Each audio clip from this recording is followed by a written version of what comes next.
বহরমপুর গ্রামে বসবাস করত নরেন নামে এক চাষি। সে সবসময় চিন্তাভাবনা করত কি করে তার চাষের জমিকে আরো উন্নত করে সে নতুন নতুন সবজি চাষ করবে।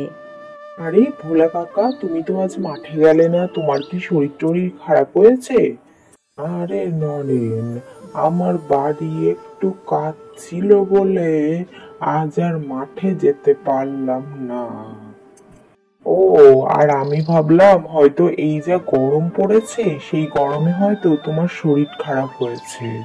এটা তুই ঠিক কথাই বলেছিস, যা রোদ্দুরের তাপ দিচ্ছে তার মাঠে যাওয়া সম্ভব হচ্ছে না আমার দ্বারা। হ্যাঁ কাকা, তুমি ঠিকই বলেছ, রোদ্দুরের কিন্তু প্রচণ্ড তাপ বেড়েছে। তুমি কিন্তু নিজের দিকে একটু খেয়াল রেখো। মাঝে মধ্যে তুমি বরুণ ভাইকেও মাঠে পাঠিও, তুমি না এসে। কি আর বলি বল, ও তো মোটে মাঠের দিকে যেতেই চায় না। আমি কি জোর করে ওকে পাঠাবো নাকি, তুই বল? এরকম করে কি হয়? সেটা অবশ্য তুমি ঠিক কথাই বলেছো কাকা, জোর করে কিছু হয় না। আচ্ছা কাকা, আমি বাড়ির দিক গেলাম, তুমিও বাড়ির দিক যাও। রোদ্দুরে কিন্তু বিশাল তাপ দিচ্ছে আজ, বাইরে বেশি থেকো না। হ্যাঁ রে খোকা, আমি যাই বাড়ির দিকে। তুই ঠিকই বলেছিস, রোদের আজ খুব তাপ। কথা বলে তারা যে যার বাড়িতে চলে গেল।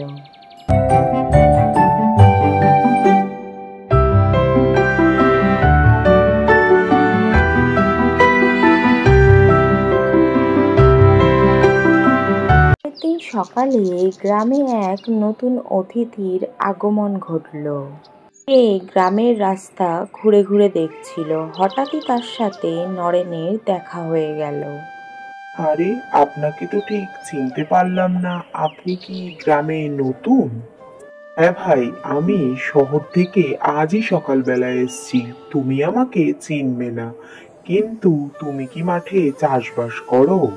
তা গ্রামে থাকি, মাঠে চাষবাস ছাড়া আর কি করব আমরা? আমি ভাবছি কৃষিকাজের জন্য একটা নতুন কিছু আবিষ্কার করব। তা তুমি কি আমাকে সাহায্য করতে পারবে? কৃষিকাজ আমার জীবন, কৃষিকাজ নিয়ে যদি তুমি কিছু করতে চাও তাহলে অবশ্যই আমি তোমার পাশে থাকবো। এই কথা বলে তারা যে যার কাজে লেগে পড়ল। নরেন তার জমির কাজে মন দিল, আর ওদিকে বিপুল তার নতুন আবিষ্কারের পেছনে উদ্যোগ নিল।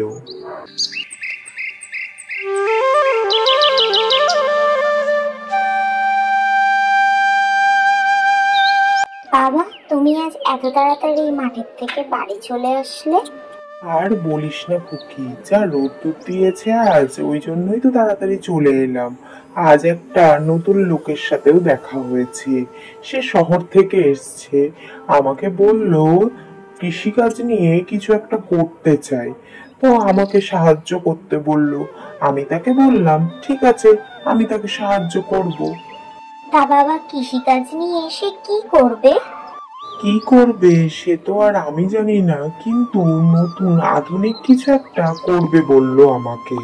আমার মনে হচ্ছে বাবা, তোমাদের কৃষিকাজেরই নতুন কোনো প্রযুক্তি আবিষ্কার করবে, যাতে তোমাদের কৃষিকাজ করতে একটু উপকারী হয়।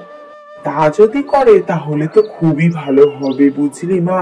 এই গরমে রোদ্দুরে তেতে পড়ে আর মাঠে কাজ করা খুব কঠিন হয়ে পড়ছে আমাদের পক্ষে। আচ্ছা ঠিক আছে, এবার যাও, গিয়ে নদী থেকে স্নানটা সেরে এসো, তারপরে আমি তোমাকে খেতে দিয়ে দিচ্ছি। হ্যাঁ মা, যাই, নদী থেকে স্নানটা করে আসি, তাহলেই প্রাণটা জুড়োবে মনে হচ্ছে।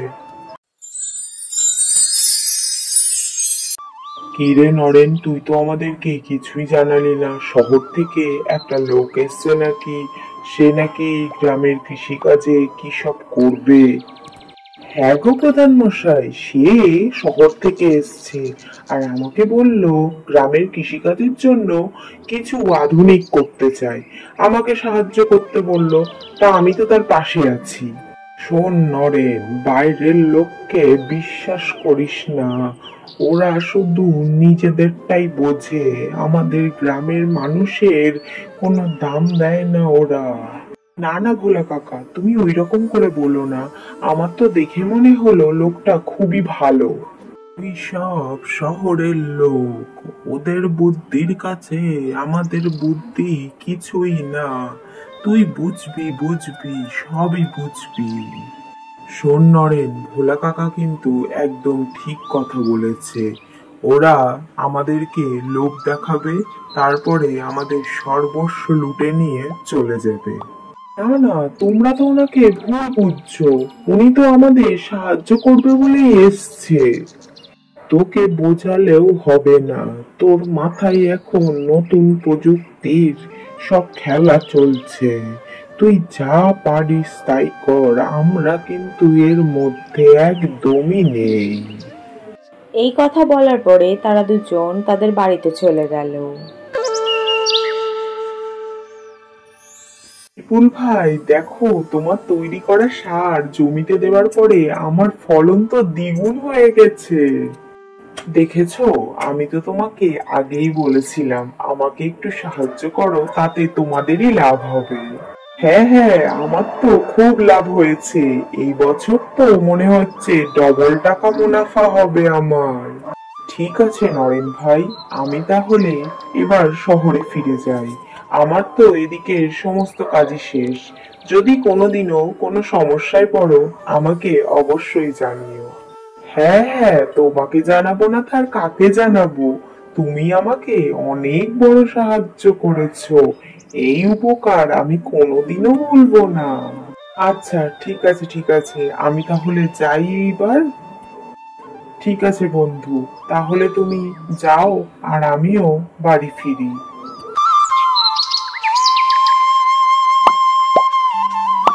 কি রে নরেন, এত খুশি কিসের তোর?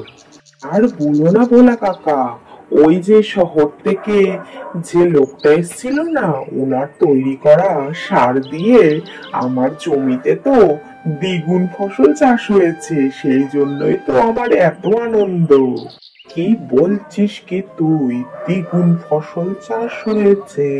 আমাদের এখানে তো মাঠের জমি সেরকম উর্বর না, তাহলে দ্বিগুণ ফসল কি করে হলো তোর জমিতে? আমার জমিতে তো হলো না। ওই যে বললাম না কাকা, ওই যে শহর থেকে যে বিপুল ভাই এসেছিল, তার তৈরি করা সার দেওয়ার পরেই তো আমার জমিতে এত ফসল ফলেছে। তা তোমাকে তো বললাম, তুমি বিশ্বাস করলে না আর দিলেও না।